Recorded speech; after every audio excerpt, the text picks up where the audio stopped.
আমার এক ফ্রেন্ড ছিল সেনেগালের, নাম আব্দুল ফাত্তা। মিশর আমি পড়ি, প্রথম আমি কালো লোক দেখলাম। মাগরিবের নামাজের সময় 2008-এ এপ্রিলের 21 তারিখ পৌঁছলাম। আমাদের 11 জনকে নিয়ে গেল সেন্ট্রাল মস্কে, নামাজ পড়তেছি। 100 দেশের ছাত্র নামাজ পড়ে, আল্লাহু আকবার। নামাজ পড়ে সালাম ফিরিয়ে দেখি ডান দিকে একটা মুনকার, বাম দিকে নাকির, কুচকুচে কালো। আমি দিছি দৌড়।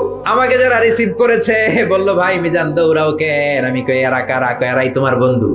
সর্বনাশ, 5 বছর এগুলোকে থাকতে হবে, তোমাকে গোটা বিশ্বের ইসলাম সম্পর্কে জানতে হবে, গবেষণা করতে হবে, ঠিক না? মিশতে শুরু করলাম কালোদের সাথে। কুসকুসে কালো, অনেক লম্বা, চুলগুলো এরকম বুটি বুটি হয়ে থাকে আর গুটি গুটি হয়ে থাকে। আজীবন খবরে দেখতাম, ওই যে নেলসন ম্যান্ডেলারে দেখতাম খবরে, এটিএন বাংলার খবরে দেখা যেত আফ্রিকা মানুষ। এবার সরাসরি দেখতেছি। এই ফাত্তা আমার পাশের রুমে থাকতো, তার পাশে থাকতো চাইনিজ, এরপরে পাকিস্তানি। তো এই ফাত্তা আমার রুমে ছিল ফ্রিজ, ওর রুমে ফ্রিজ নাই। ও পানি নেওয়ার জন্য, ঠান্ডা পানি নেওয়ার জন্য আমার রুমে আসতো। আমি ভয়ে ভয়ে ওর বোতল লয়ে দরজা আটকায় দিতাম। প্রথম দিকের কথা, ভয় পেতাম কি না কি হয়। পরে দেখি না, মাশাআল্লাহ, কলিজাটা আকাশের মতো উদার। অনেকে আছে ধবধবে সাদা কিন্তু অন্তরটা এরকম কুচকুচে কালো, আছে না নাই? ওরা মানুষ কালো কিন্তু অন্তরটা ভালো।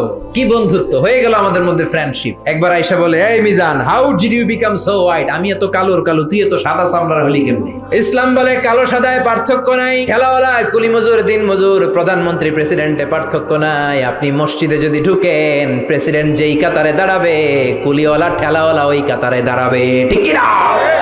আল্লাহর কাছে সেই সেরা যার তাকওয়া বেশি, ঠিক কিনা? যার অন্তর আল্লাহর ভয় বেশি, ঠিক কিনা?